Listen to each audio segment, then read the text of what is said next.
ఏళ్ళనాటి శనిలో జాతకం ఉందనుకోండి, సుందరకాండలో 48వ సర్గ పారాయణ చేస్తారు. 48వ సర్గ పారాయణ చేస్తే ఏళ్ళనాటి శని యొక్క ఉపద్రవం కూడా ఉపశమిస్తుంది.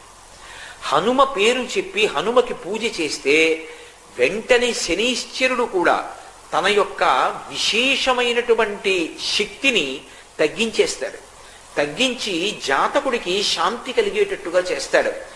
ఆయన లాంటి మహానుభావుడు, ఆయన అంత తేలికగా ప్రసన్నమయ్యేవాడు మీకెక్కడా కనపడడం. హనుమ విషయంలో మీకు ఎదురుగుండా ఒక మూర్తిని కూడా పెట్టి పూజ చెయ్యక్కర్లేదు. భయం వేసిందనుకోండి, ఎప్పుడైనా ఒక చీపురు పుల్ల తీసి మీకు ఎదురుగుండా రాయి కనపడితే రాయో ఏదో ఒకటి తీసి ఇసుకలోనో నేల మీదో అది పడిందా లేదా ముద్ర కూడా సంబంధం లేదు, హనుమ అని రాసి నమస్కారం చేసి నిలబడితే చాలు, ఉపద్రవం నుంచి గట్టెక్కుతారు అని చెప్తుంది శాస్త్రం.